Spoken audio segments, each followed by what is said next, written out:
Hey, what's going on guys? This is Colin Hexer here and welcome back to Football Manager. Today I'll be showing you guys how you can create your own tactics in 10 minutes. That's right, you heard me right, 10 minutes.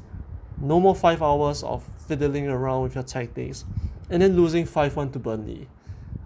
It's just be a 10 minutes super quick method. You can make your tactics out at the start, save and reuse it for the rest of your life, That said, it is a 10-minute method. So don't expect anything that's gonna be super crazy and game breaking, It's definitely much better to create a tactic specific to your team and to look at it every once in a while. But if you buy 50 Wonder Kits a year like me, and if you just like to power through a save, you like to see long-term results, long-term saves, it's probably not very practical to spend so much time on a tactic.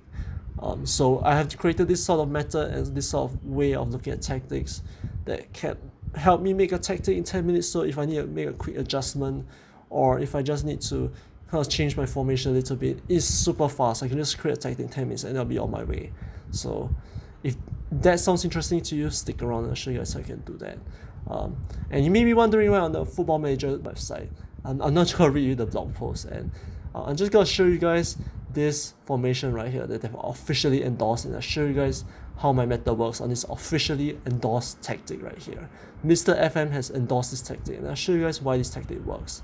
I've downloaded the image right here, and I'll show you guys how it works. So the mission statement, the one thing that I need you guys to remember is this: you want your players to cover as much of the pitch as possible, and I'll show you guys how this works in this tactic right here. So I've got the marker right here, and I'm going to show you guys how this works. Okay, now there are two things you need to remember that will impact how a player covers the pitch. One is his role right here, and then one is his duty right here. So like Jamie Vardy's right here as a poacher on attack duty. What that means is that Vardy is going to be over here in this sort of box area right here. And I'm going to use these boxes to kind of highlight where each player is and how much space they cover. So Vardy's up here in this box, it's on poacher duty, and he's just going to cover that spot right here.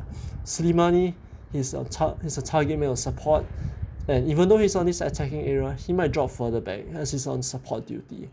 And that is kind of reflected by how his icon is sort of further back from Vardy. So the game kind of hints at this. So Slimani's got to use attacking midfield spot sort of, while Vardy's got to be pushing forward.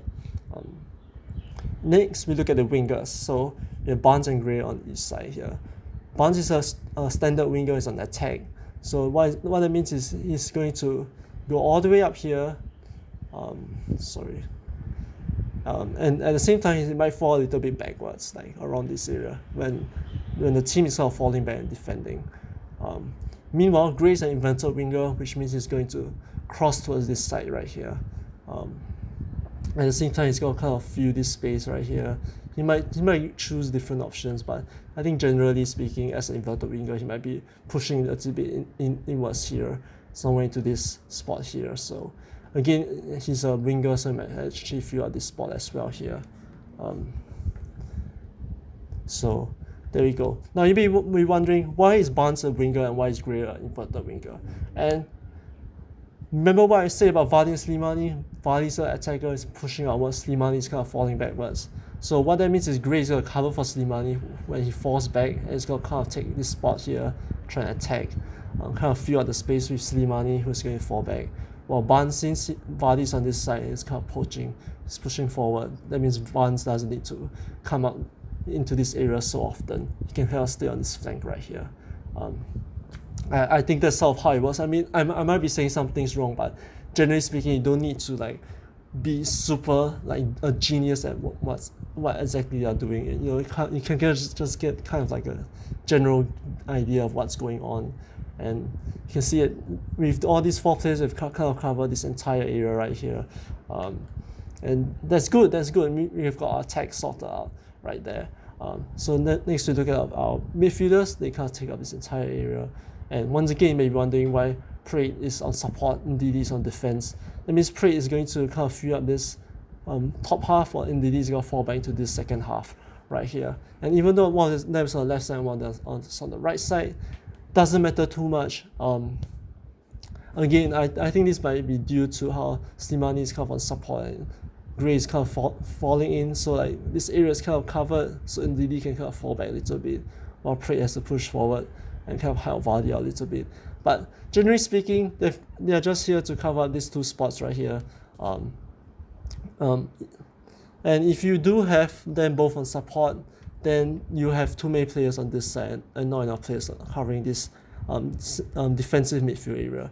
I hope you are following me so far. You know, all these positions, all these roles are just there to help make sure that all the players are at different areas of the pitch at the same time. So you don't want all your players to crowd at one single area of the pitch. You don't want all of them to just leave a hole in your tactic, because then the other players can just run in and can control the area right there. So that's the general gist of it. And if you just continue going on, the fullbacks are here so that they can push and cover the area while our wingers are attacking forward, so they can cover this space right here. Now defense, nothing much to talk about. They just cover this area here. And that's it. That's sorted. You can see they cover as much of the pitch as possible. You know, you don't have to cover the entire thing, even though this sort of area is kind of empty. It's fine. You know, this is on the opponent's side. What matters most is that you cover your own ass right here, and over there, it just means you're not gonna be attacking through this sort of area here. You're just going to focus on this area here. It doesn't matter that much. So let's just jump into the game. I'll show you guys how you can create this tactic and kind of guide you through how you can get to this stage right here. And we are back. We are back in the game. The game itself. Right here, you can see this is my Newcastle save. This is my tactics I've been using for a very long time. It works fantastically. Score lots of goals. We are quite defensive. It works. You can see that people are kind of happy. You can see these relationships kind of building up around here. If you pause the video, you can kind of practice, kind of try and figure out how this tactic works in relation to what I said. You know, how many of the pitch they cover. You can actually take a look at the analysis right here. You can see they cover up the pitch really nicely. Everything is nice and green. Even though this kind of area is kind of red, I have my defensive midfielders kind of covering that, and my libero is kind of sweeping the area here. But we're not going to talk about this tactic because it's a bit advanced. You know, there's a lot of things going on here. But I'm just going to go ahead and create a new tactic and show you guys what's what. So let's create a new tactic, and we can start by creating and choosing whatever tactic we want. I'm going to click 4-4-2 right here. Where do you begin? So you look at tactic, you're a bit confused. You're thinking, how should I start? You know, what formation should I pick? So the way I like to start is just by choosing how many defenders or attackers I want. So sometimes I'm thinking maybe I'll try a 2-attacker formation. Like I'll just have these two here. Or most commonly, I'll just choose a 3-attacker formation. So I'll just start at the other end right here. So you can start either on how many attackers you want or how many defenders you like. Or if you're already familiar with making your own tactic, you can create a more advanced tactic by simply choosing what role you want to play with. So for example, there was one time I wanted to try a Rom Debuter, so I just started by setting one's Rom Debuter and just creating a tactic around him. So but that's a bit advanced. I'm just going to start by doing something simple and something that I'm very familiar with, and that's by creating a triple attacking formation that is 3 players in advanced striking position. So this tactic will be very offensive, but I always believe that if you score enough goals, you can win any game. You know, you can concede 5, but if you score 6, that's fine. So first of all, I'm going to show you guys the negative example, and that's by setting all of these guys to advance for on attack right here. And you can kind of see this makes a very neat straight line at the top right here. And you might be thinking, yes, that's great. I like that. I like a straight line. You don't. This formation is very one-dimensional. It's not very conducive, is it? Because it's like Mortal Kombat. You know, if you're playing Mortal Kombat, you're trying to overcome your opponent. You don't press the same buttons and the same combos all the time. You know, you kind of mix out your moves. You kind of try and throw them off by choosing a different combo or a different strategy. And that makes it harder for people to predict what you're doing. It makes it harder for you to be countered. So while this formation might work on the lower divisions, in the higher divisions, you might want to try something it's a little bit more radical. So I'm going to make all these 3 players have a different sort of role. So The left side is going to be attacking forward, and in the middle, I always like to have a false 9, because what this means is going to fall back into this attacking midfield line right here. And he can drag defenders out, or he can feed balls upwards towards these two guys.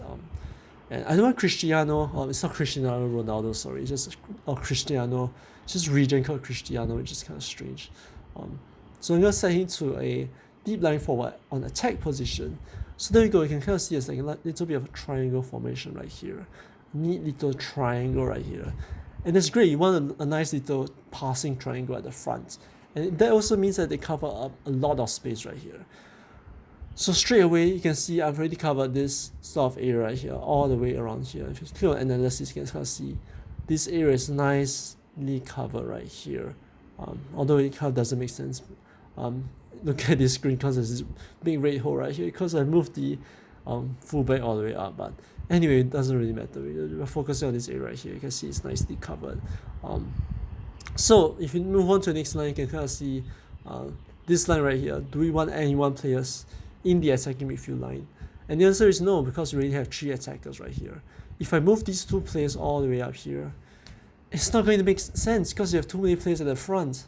You have no one to kind of cover this back area right here. And I mean, to be fair, you can kind of try this formation, but I don't think that will work. You know, we have too many players at the front, so I think I'm fine with them making a sort of a line over here in the midfield.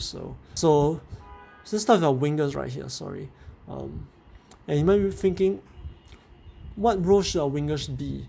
And I think that we have to look at it in relation to what we have up here. So since we have attacking forward on this side, we should send him on attacks so that he can push further up, sort of cover this area right here. And as I set my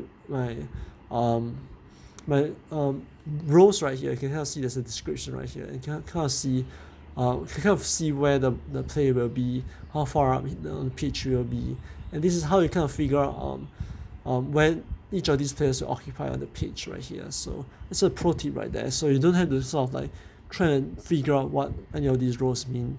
You can just take a look at here. It's a very good graphic right here that they recently added since I think in FN21. So that's very good. It's a graphic right there. So on the other side, our other winger, he doesn't have to move that far ahead because he's on.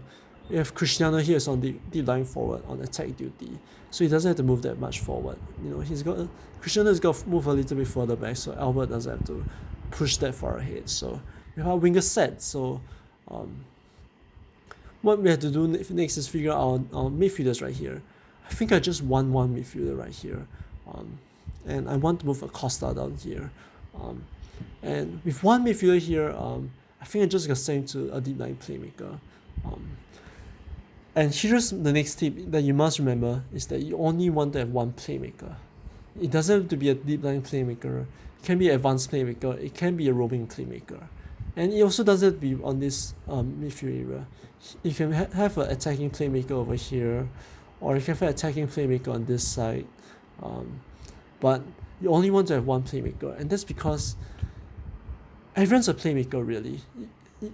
A winger and a false 9 or anyone else can make crosses, they can make plays, they can pass, they can make assists. A playmaker is simply a specialized role where he'll sort of dictate the tempo, he'll decide which side of the pitch we'll be attacking from, things like that. He'll sort of sit further back and try to play others into the attack. And this kind of dangerous in the sense is that if you have too many playmakers, then they'll all sit further back and kind of try and find someone else to play, set up the play for. So for example, if I have 2 attacking playmakers right here, then you're all just gonna sit further back and just kind of like invite others to kind of push forward, and they're just not gonna do anything really. So what you want is just have just one playmaker really. It's just as simple as that, just have one playmaker. Another thing you should take note of is the fact that there are dynamic roles. And again, stay with me right here. I know it's a bit complicated right now. I'm dumping information on you right here. So take that information of playmakers and file that away. That's a very simple thing. Just have one playmaker. The next thing you need to remember is that there are dynamic roles. What are dynamic roles? You know, so far I've been talking about static roles right here. Wingers, attacking forwards, they kind of move along the line, they kind of hang around in the same area. What a dynamic role is something like a ball-winning midfielder. This guy is not gonna follow the rules. He's gonna move all around the pitch in this general area. He's just gonna try to win the ball in this giant midfield area. You don't want too many of those players because if, for example, if my midfield two is are both dynamic roles, sort of like, so I have a ball-winning playmaker and a roaming playmaker, no one's going to be in your midfield at all. You might think I have two players in the midfield, I'm set, but because these two players are dynamic, they're going to be moving all over the place. So you might have Magri and Pregen sort of all the way up here. You might have them on this side here, or you might have them all the way back here, and it's just going to be very unpredictable for you. So you don't want to have two of them. It's fine to have one of them, and then you have the other players as a static role, so you can kind of hold this midfield area for Pregen while Pregen goes on this merry go round around the pitch. It's fine to have one kind of like dynamic role that goes around the pitch, but it's not fine to have two or multiple of them. And you just have to kind of keep in mind that these players are not going to be there when you think they are going to be there.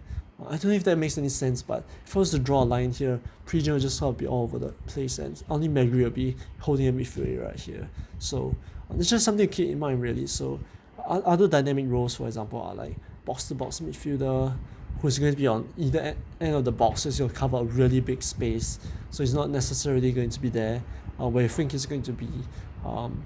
There's also Mezzala and the Carrilero, who's again likes to drift a lot. He doesn't really hold the midfield area. So just bear that in mind.